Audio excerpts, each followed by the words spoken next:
Директор института Роберт Гаглойта зачитал приветственный адрес главы государства Анатолия Бибилова и передал слова поздравлений от парламента и Министерства культуры республики. На конференции были представлены работы, вызывающие интерес у научного сообщества. Кандидат исторических наук Мурат Жуев в своем докладе об остинских традиционных праздниках и памятных датах отметил, что почти в каждом календаре с традиционными остинскими праздниками есть различия в датах празднества.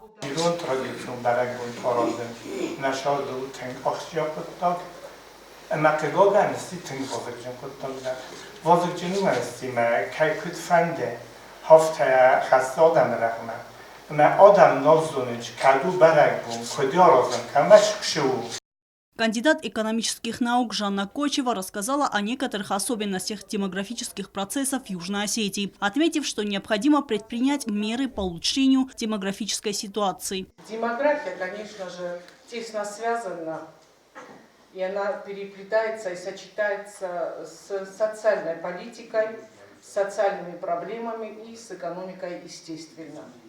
Это в основном наука о народосбережении на территории страны.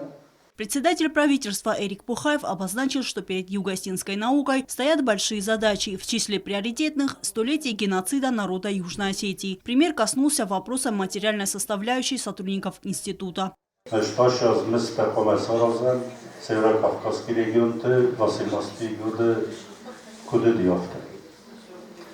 21 года то вместающийся северокавказский 19 года шместаudi фарод аушер везодна. С 22 года то наш жажкал североаушер регион то шместай. 22 года то фамауи аудунан везодна. Este аушер шефун осин базайжи луресес хастиан мохандарфизи. To jest różnica terpini miasta głos. Zdanie matki jako pokazać na naszej instytucie. Szalda fakturze вопрос.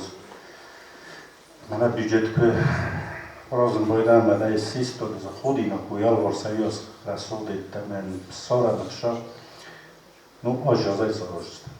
В завершении конференции профессор Зоя Битарте анонсировала выпуск книги Ирбека Маргиева о национальных традициях осетин и призвала заранее обсудить содержание издания, чтобы не повторять ситуацию с выпуском школьных учебников.